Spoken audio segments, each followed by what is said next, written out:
반갑습니다. 오늘 여러분과 나눌 이야기는 조금 오해를 살 수도 있는 이야기예요. 하지만 오해를 무릅쓰고서라도 여러분께 꼭 전하고 싶은 세상의 진실이 있습니다. 세상에는 정말 다양한 생각을 가진 사람들이 있고 여러 가지 흐름이 존재하죠. 흔히들 민주주의는 경제에 강하고 공산주의는 전쟁에 강하다고들 합니다. 이런 서로 다른 힘들이 부딪히는 곳에는 반드시 성공의 법칙이 숨어 있습니다. 성공의 길이라는 건 말이죠. 뜨거운 기운과 차가운 기운이 만나는 딱 중간 지점에 있어요. 비유를 하자면 한쪽은 무지막지하게 뜨겁고 다른 한쪽은 무지막지하게 추운데 그 정중앙은 사람이 살기에 딱 좋은 온도가 되는 것과 같습니다.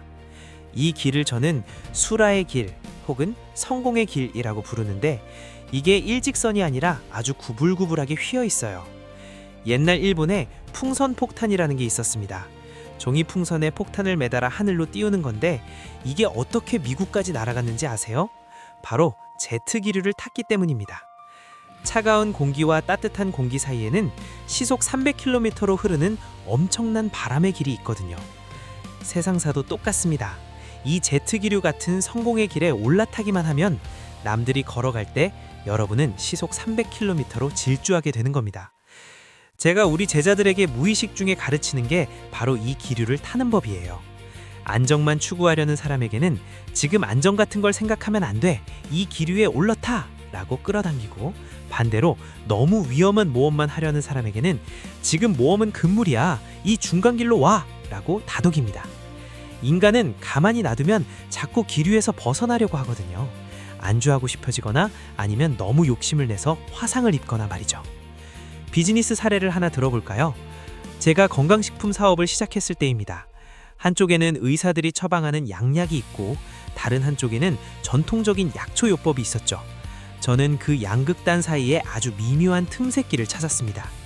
남들이 저게 돈이 되겠어? 라고 의심할 때 혹은 저런 건 사기야 라고 손가락질할 때 그 미세한 중간선을 타고 달리는 겁니다. 빌 게이츠 같은 사람들도 마찬가지예요. 남들이 컴퓨터가 뭔지도 모르고 저게 어디서 온 건지 모르겠다고 할 때 그 길을 전력 질주한 사람이 성공을 거머쥐는 겁니다. 세상 사람들은 흔히 중간을 지키는 게 중요하다고 하죠. 그런데 사람들이 착각하는 게 있어요. 나는 중간을 지키니까 성공할 거야 라고 말하면서 아무것도 안 하는 사람들이 많습니다. 그건 중간이 아니라 그냥 의욕이 없는 거예요. 의욕이 너무 넘쳐서 폭주하는 사람과 의욕이 아예 없는 사람, 그 사이에 진짜 중간을 찾아야 합니다. 히토리 씨, 그 상승 기류는 어떻게 찾나요? 라고 물으신다면 저는 손에 잡힐 듯이 보인다고 대답하겠습니다. 하지만 안타깝게도 그걸 남들에게 설명하기가 참 어려워요. 제트 기류는 고정된 게 아니라 계속 움직이거든요. 그래서 저는 그 흐름을 미리 읽고 우리 제자들을 그 위에 태워주는 역할을 합니다. 기류에 탄 사람은 자기가 잘해서 가는 줄 알고 내리기도 하는데 그러면 위험해집니다. 안전해 보이는 곳으로 내려가는 순간 오히려 성공과는 멀어지게 되거든요. 실제 사례를 하나 더 보죠. 요즘 간병 비즈니스가 유행이라고들 하죠. 그런데 막상 해보면 돈이 잘 안 벌립니다. 왜일까요? 그건 너무 안전한 길이기 때문입니다. 사람들의 기묘한 특징 중 하나가 뭔지 아세요? 정말 필요한 것에는 돈을 아끼고 없어도 그만인 것에는 돈을 펑펑 쓴다는 겁니다. 목숨이 왔다 갔다 하는 수술을 받을 때는 병원비 조금 내는 것도 아까워하면서 불평을 하죠. 학교 교과서 값도 나라에서 내줘야 한다고 목소리를 높입니다. 그런데 말이죠. 눈을 예쁘게 만드는 성형수술이나 코를 높이는 수술에는 수백만 원을 아무렇지도 않게 내놓습니다. 없어도 죽지 않는 미묘한 것들에 사람들이 돈을 쓴다는 거예요. 그래서 진짜 장사꾼은 이게 꼭 필요한 것인가 아닌가 하는 미묘한 경계선을 공략해야 합니다. 논리적으로 보면 약간 수상해 보일 수도 있지만 법에 걸리지 않는 선에서 그 경계를 타는 기술이 필요하죠. 자, 이제 좀 더 큰 이야기를 해볼까요? 제가 예전에 큰 증권회사가 망할 거라고 예언했을 때 사람들이 깜짝 놀랐습니다. 어떻게 알았냐고요? 제가 미국인이라면 어떻게 일본을 요리할까를 생각해보면 답이 나옵니다. 일본의 상징이 후지산이죠. 후지산 하면 떠오르는 이름을 가진 회사가 있었어요. 미국은 일본의 심장부인 국책은행을 치고 싶어 하지만 국가는 망하게 할 수 없으니 민간의 상징적인 곳을 먼저 치는 겁니다. 미국은 이미 일본의 부정부패 자료를 다 쥐고 있어요. 어느 쪽 카드를 꺼내느냐에 따라 특정 기업은 순식간에 무너집니다. 세계 정세를 보면 참 재미있어요. 소련이 무너진 뒤 미국은 전쟁으로는 공산주의를 이길 수 없다는 걸 깨달았습니다. 공산주의는 전쟁에 강하니까요. 대신 미국은 경제 전쟁을 택했습니다. 신제품을 계속 쏟아내고 우주전쟁 계획 같은 허풍을 섞어가며 소련이 돈을 쏟아붓게 만들었죠. 미국은 포크의 나라 아닙니까? 우리는 우주에서 레이저로 너희 미사일을 다 쏠 수 있어 라고 큰 소리를 쳤더니 소련이 겁을 먹고 손을 든 겁니다. 막상 뚜껑을 열어보니 그런 기술은 없었는데 말이죠. 일본의 고도 성장도 사실은 이 전쟁 구도의 산물이었습니다. 미국이 소련과 싸우느라 바쁠 때 경제를 이끌 엔진으로 일본을 선택한 거예요. 미국의 특허를 거의 공짜로 쓰게 해줬죠. 하지만 상황이 변한 지금 미국은 더 이상 친절하지 않습니다. 이제는 일본이 특허를 쓰면 바로 소송을 겁니다. 여기에 중국이라는 거대한 복병이 나타났죠. 중국은 노동조합이 없습니다. 싼 임금으로 밤낮 없이 물건을 찍어내니 일본의 작은 공장들이 버틸 수가 없는 겁니다. 정치인들이 우리가 정권을 잡으면 경기를 살리겠다고 떠드는 건 다 거짓말이에요. 그들이 정권을 잡는다고 중국이 사라지나요? 미국이 특허를 공짜로 주나요? 이건 구조적인 문제입니다. 정치인이 해결할 수 있는 범위를 벗어난 국제적인 문제예요. 그래서 우리는 정치를 탓하기 전에 이 흐름 속에서 장사꾼으로서 어떻게 살아남을지를 고민해야 합니다.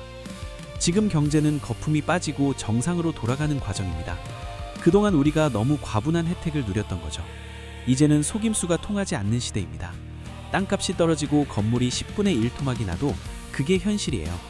은행들이 부실 채권을 털어내지 못하는 건 진짜 가치를 공개하면 감당할 수 없기 때문입니다. 이런 상황에서 일반 사람들이 지금이 집 살 때다라는 말에 속아 넘어가면 마지막에 독박을 쓰는 겁니다. 그럼 우리는 어떻게 해야 할까요?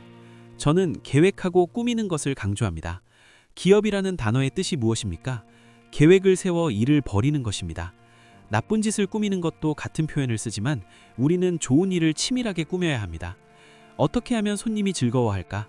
어떻게 하면 손님이 친구를 데려올까를 아주 영악할 정도로 치밀하게 계상해야 합니다. 저는 어릴 때 이상한 광경을 봤어요. 성실한 사람들은 지하철을 타고 다니는데 나쁜 짓을 하는 사람들은 비싼 외제차를 타고 다니더군요. 그때 깨달았습니다. 착한 사람이 지혜까지 갖추지 못하면 악한 사람을 이길 수 없구나. 여러분은 프로입니까? 프로는 남이 시키지 않아도 스스로 목표를 세우고 자기 일에 투자하는 사람입니다. 성공한 사람의 흉내를 내는 걸 부끄러워하지 마세요. 주사위 눈을 잘 보는 사람이 있다면 그 사람이 거는 곳에 같이 거는 게 지능입니다. 제 제자들 중에는 사회 경험이 전혀 없던 사람들이 많습니다. 오히려 어설픈 경험이 있는 사람보다 백지 상태인 사람이 낫습니다. 제 성공 철학에 자기만의 이상한 아이디어를 섞으면 음식을 망치게 되거든요. 히토리 씨, 저는 제 방식대로 해보고 싶어요 라고 하는 순간 제트기류에서 튕겨나갑니다. 그냥 믿고 따라오는 사람이 결국 큰 부자가 됩니다. 돈은 세상에 널려 있습니다. 사람들의 저축액이 수천조 원에 달한다고 하죠. 돈이 없는 게 아니라 돈을 쓰고 싶게 만드는 매력적인 물건이 없는 겁니다. 특히 돈 있는 사람일수록 목숨과 건강에는 돈을 아끼지 않습니다. 제가 만든 제품들이 왜 잘 팔리는지 아세요? 제트기류를 탔기 때문입니다. 불경기가 올수록 사람들은 병원비 낼 돈은 아까워하면서도 효과 좋은 건강식품에는 기꺼이 지갑을 엽니다. 저는 제품을 개발할 때 단 몇 초밖에 걸리지 않습니다.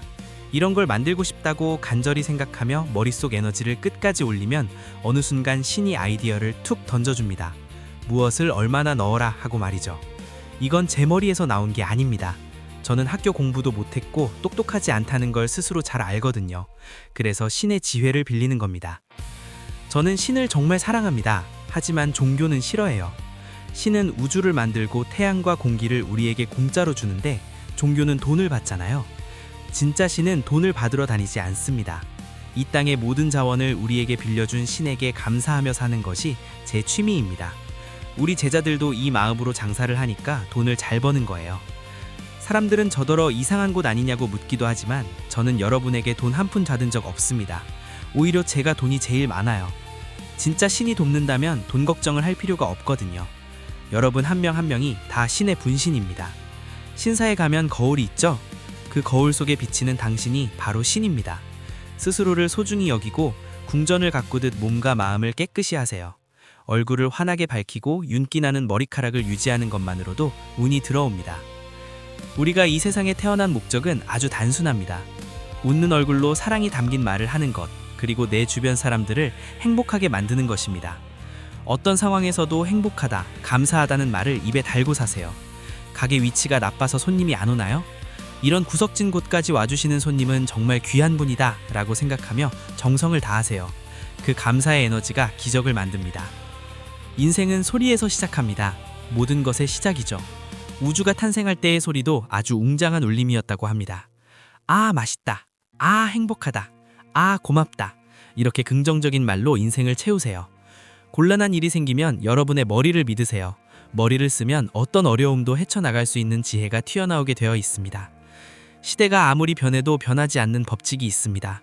스스로를 믿고 내 안의 신을 믿고 제트기류를 찾는 노력을 멈추지 마세요. 남과 경쟁하며 발목을 잡는 건 기류 아래에서 걷고 있는 사람들끼리나 하는 짓입니다.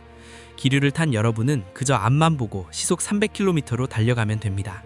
마지막으로 당부드립니다. 여러분의 얼굴이 신의 얼굴인지 항상 거울을 보며 체크하세요. 나를 도와줄 수 있는 사람은 오직 나 자신뿐이다 라는 사실을 잊지 마세요. 사랑이 담긴 말, 밝은 미소, 그리고 치밀한 계획. 이 세 가지만 있다면 어떤 불황도 여러분을 막을 수 없습니다. 여러분의 앞날에 모든 좋은 일이 파도처럼 밀려오기를 진심으로 기원합니다. 감사합니다.